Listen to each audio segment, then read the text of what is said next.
जब दुनिया एमका और स्टेल्थ लड़ाकू विमानों की रेस में लगी हुई थी, तब भारत अपने स्टेल्थ अटैक ड्रोन AURA यानी घातक UCAV पर भी तेजी से काम कर रहा था।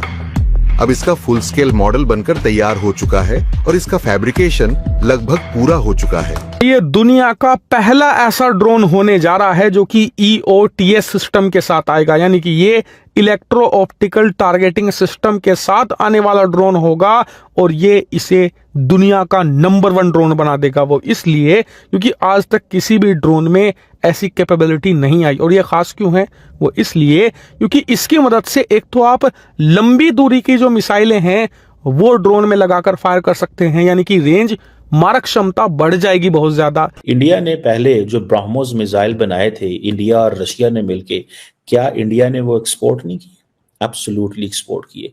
इंडिया का जो मेन टारगेट है वो है डिफेंस एक्सपोर्ट। अमेरिका और रूस जैसे जी हाँ, EOTS काफी महंगा सिस्टम है। इसके पीछे एक सबसे बड़ी थ्योरी आप बार बार इस्तेमाल करते थे कि हम कन्वेंशनल वार नहीं लड़ सकते भारत के साथ, क्योंकि भारत देश बहुत बड़ा है, बहुत बड़ा कंट्री है और आज तो उनके पास फाइनेंशियल स्ट्रेंथ भी मौजूद है और आज उनके पास मिलिट्री स्ट्रेंथ भी मौजूद है कि हम कन्वेंशनल जंग नहीं लड़ सकते, इसलिए हमने एटॉमिक बम रख लिया है बना के।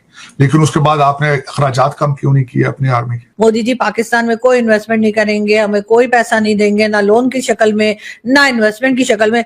अभी भी टाइम है मोदी जी पाकिस्तान के साथ हाथ मिला। जय हिंद दोस्तों, DRDO के वैज्ञानिकों ने एक बार और एक नया कारनामा करके दिखाया है। EOTS टेक्नोलॉजी पर बना यह स्टेल्थ ड्रोन आज दुनिया में डिस्कशन का सब्जेक्ट बना हुआ है।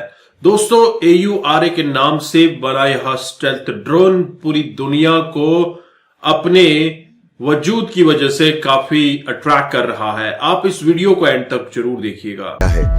EOTS सिस्टम किसी भी स्टेल्थ ड्रोन के लिए गेम चेंजर साबित हो सकता है। इसकी मदद से लंबी दूरी की मिसाइल फायर की जा सकेगी, सटीक निशाना यानी प्रिसिजन टारगेटिंग लगाया जा सकेगा, जिससे दुश्मन के ठिकानों को बिना किसी साइड डैमेज के नेस्तनाबूद किया जा सकेगा।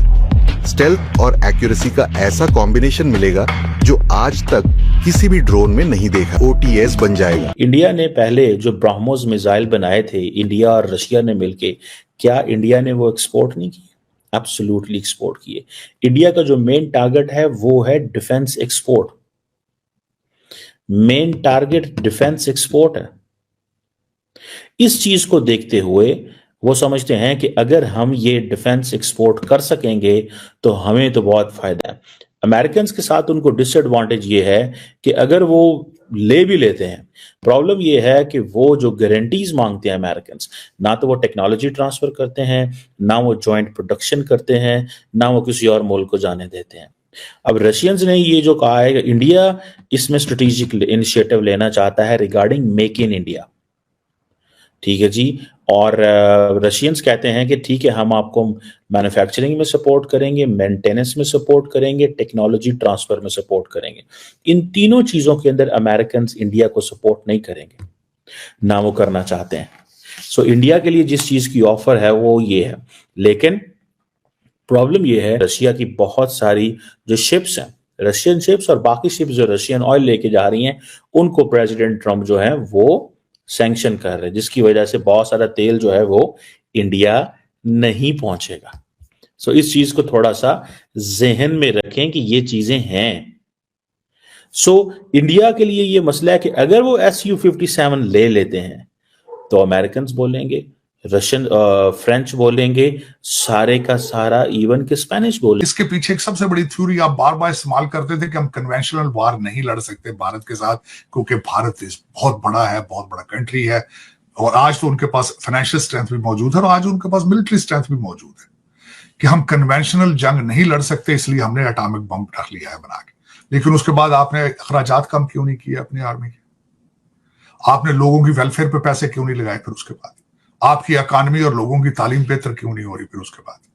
क्योंकि आप सिंसियर ही नहीं है पाकिस्तान के साथ। आप बल्कि आज अगर देखा जाए तो आप ट्रेड के अलावा, ट्रेड और एजुकेशन के बगैर यू कैन नॉट सर्वाइव। और उसके तरफ दोनों चीजों की तरफ इनकी तवज्जो नहीं है, दोनों तरफ। आप बांग्लादेश को 4 मिसाइल दे देंगे, क्या फर्क पड़ेगा? भारत उसके साथ टिट फॉर टैट और कुछ कर लेगा, वो बलूचिस्तान पे ज्यादा जोर दे देगा। फिर क्या करेंगे? वो इस वक्त तालिबान को मजीद वो साथ देखे ना, दुनिया के अंदर there is no free lunches. अगर वो तालिबान के पास जाएंगे, तालिबान उनकी बात सुनेंगे, तो तालिबान उनके साथ बात कर भी रहे हैं। आपके पास सिर्फ एक ही स्ट्रेंथ मौजूद थी आलिया कि Afghanistan is a land lock, और आप कराची की पोर्ट से जो उतरता था तालिबान लेके जा, वो चाबहार की तरफ जा रहे हैं सारे। उन्होंने काउंटर कर लिया, वो चाबहार से सारा कुछ कर लेंगे। आपकी ये जो एक स्ट्रेंथ थी आपकी, ये भी खत्म हो जाएगी उसके बाद, खत्म हो रही है बल्कि। तो दर हकीकत मेरे ख्याल में कोशिश करनी चाहिए कि एक तो बच्चों की तालीम पे तवज्जो दें, बेचारे समुद्रों में मर रहे हैं, गुर्दे बिक रहे हैं, कि तरस करें कि उन लोगों का तो हमने हाल ये कर रखा है। लेकिन हाँ, पाकिस्तान जो है, पाकिस्तानी जो है, उन्होंने भीख मांगने का भी आलमी रिकॉर्ड तोड़ दिया। वर्ल्ड रिकॉर्ड जो है वो बनाकर बैठे हैं, हर जगह भीख मांगते हैं, हर जगह पहुंच के ऐसी ऐसी जगहों पे लोग हैरान हो जाते हैं कि जी आप हज उम्रे के लिए गए क्या भीख मांगने गए?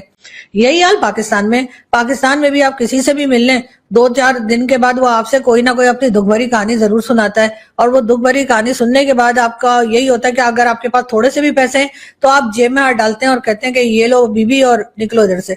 तो बात सारी ये है कि यहाँ पर तो तरीका यही हो गया है।